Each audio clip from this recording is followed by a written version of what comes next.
Hello everyone, welcome to Cipher Civils. आज का हमारा लेक्चर है पोस्ट गुप्तास के ऊपर। हम गुप्ता डायनेस्टी के बारे में पढ़ चुके हैं। अब उसके बाद हम पोस्ट गुप्तास में हम कुछ किंगडम्स के नाम पढ़ेंगे, लेकिन डिटेल में हम सिर्फ पुष्यभूति डायनेस्टी के बारे में पढ़ेंगे जिसके रूलर थे हर्षवर्धन। तो ठीक है, चलिए स्टार्ट करते हैं। देखिए, पोस्ट गुप्ता डायनेस्टीज कौन कौन सी थी।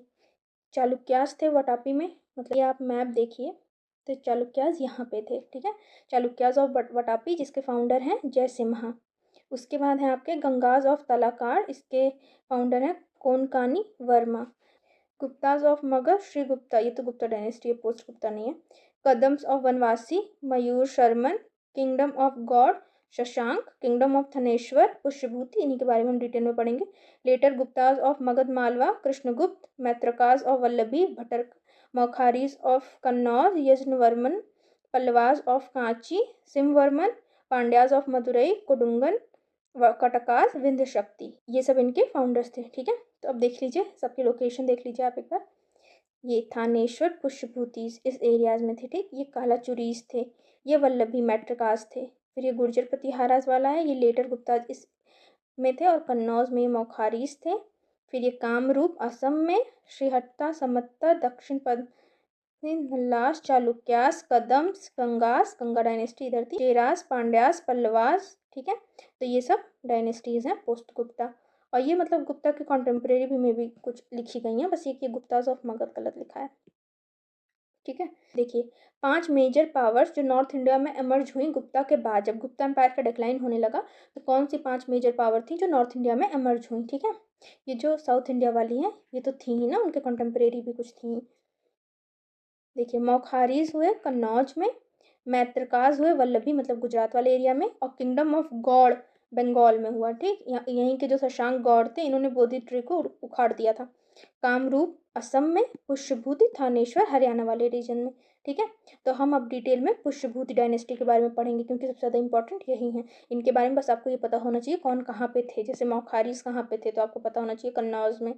मैत्रकास कहाँ पे थे, वल्लभी में, और शशांक गौड़ ने बोधि ट्री को अप्रूव कर दिया था, ये पता होना चाहिए। कामरूप असम में थे ये, बस। ठीक है, देखिए पुष्यभूति डायनेस्टी, इसको वर्धन डायनेस्टी भी बोलते थे। ठीक, ये 550 एडी से 647 एडी तक चला। इसके फाउंडर कौन थे, प्रभाकर वर्धन थे। ठीक, 580 से 605 एडी तक। इन्होंने अपनी बेटी राजश्री की शादी कर दी थी मौखारीज कहाँ थे, याद करिए, कन्नौज में ना। मौखारीज के रूलर ग्रहवर्मन से इन्होंने अपनी बेटी की शादी कर दी थी। जब ये प्रभाकर वर्धन मर जाते हैं तो इनके बेटे राजवर्धन रूलर बन जाते हैं। ये देवगुप्ता मालवा के रूलर हैं, अभी हमने पढ़ा ना कुछ पोस्ट गुप्ता रूलर्स भी थे जो नॉर्थ में मगध मालवा वाले रीजन में थे वो। इन्होंने अलायंस किया शशांक गौड़ गौड़ रूलर जो बंगाल में थे, और ग्रहवर्मन को मार दिया, और राजश्री को क्या कर लिए, बंदी बना लिया इन लोगों ने। उसके बाद क्या होता है, राजवर्धन जो है वो देवगुप्त को मार देते हैं, देवगुप्त को ये राजवर्धन मार देते हैं। ठीक है, उसके बाद क्या होता है, लेकिन ये जो राजवर्धन है इनको कौन मार देता है, इनको शशांक गौड़ मार देता है 606 एडी में। फिर क्या होता है, हर्षवर्धन नेक्स्ट रूलर बन जाते हैं। ये सबसे पहले क्या करते हैं, सबसे पहले राजश्री को छुड़ाते हैं, उसके बाद अपना होल्ड जमाते हैं कन्नौज पे। अभी आप आगे पढ़ेंगे कन्नौज के लिए कोई एक स्ट्रगल भी हुआ है। ठीक है, वो इसके बाद वाले लेक्चर में आप उसके बारे में पढ़ेंगे जब आप पालास प्रतिहारा राष्ट्रकूटास पढ़ेंगे। फिर कन्नौज को ये अपनी कैपिटल बना लेते हैं, और शशांक गौड़ को हरा देने के बाद कन्नौज को अपनी कैपिटल बना लेते हैं। तो अभी तक आपको समझ में आ गया होगा क्या होता है, शॉर्ट में समझिए। पुष्यभूति डायनेस्टी के फाउंडर प्रभाकर वर्धन रहते हैं, वो अपनी बेटी की शादी कर देते हैं मौखारी जो कन्नौज में है उनके रूलर ग्रहवर्मन से। ठीक है, जब प्रभाकर वर्धन मर जाते हैं तो राजवर्धन राजा बन जाते हैं, और जो देवगुप्त हैं मालवा मगध वाले रीजन में जो कुछ पोस्ट गुप्ता डायनेस्टी हैं उसमें देवगुप्त गुप्त थे, वो जो है शशांक गौड़ बंगाल के रूलर थे उनके साथ अलायंस करते हैं, और ग्रहवर्मन को जो मौखारी थे उनको मार देते हैं, और राजश्री जो थी उनको बंदी बना लेते हैं। तो ये जो राजवर्धन रहते हैं ये अपनी बहन का मतलब बदला लेने के लिए देवगुप्त को मार देते हैं, लेकिन बाद में शशांक गौड़ राजवर्धन को ही मार देते हैं। फिर इसके बाद क्या होता है, इसके बाद हर्षवर्धन राजा बनते हैं। ये राजश्री ये इनकी भी बहन ही रहती हैं। तो ये राजा बनते हैं। ये क्या करते हैं, राजश्री को पहले छुड़वाते हैं, उसके बाद कन्नौज पे अपना होल्ड जमाते हैं और शशांक गौड़ को हरा देते हैं और कन्नौज को अपनी कैपिटल बना लेते हैं। तो यहाँ तक ये स्टोरी है। अब हम 600 AD के टाइम पीरियड का इंडिया देखते हैं। चोलास जो थे वो डिसअपियर हो जाते हैं लगभग 550 AD तक। चालुक्यास पल्लवास एमर्ज हो जाते हैं। चेरा चोला पांड्या खत्म हो रहे थे ना, फिर चालुक्यास पल्लवास एमर्ज हो जाते हैं। इतना एरिया हर्षवर्धन के रूल में रहता है। समझ लीजिए नर्मदा रिवर बाउंड्री रहती है, इससे ऊपर ये हर्षवर्धन का रूल रहता है। ठीक, यहाँ पे आपके पल्लवास रहते हैं, यहाँ पे चालुक्यास रहते हैं, यहाँ पे चेरास, यहाँ पे पांड्यास। चोलास यहाँ पे थे ना, वो समझ लीजिए खत्म हो जाते हैं। पल्लवास ऑफ कांची आ जाते हैं यहाँ पे। उसके बाद क्या होता है, अब हम हर्षवर्धन के रूल के बारे में डिटेल में पढ़ेंगे, क्योंकि यही सबसे ज़्यादा इंपॉर्टेंट।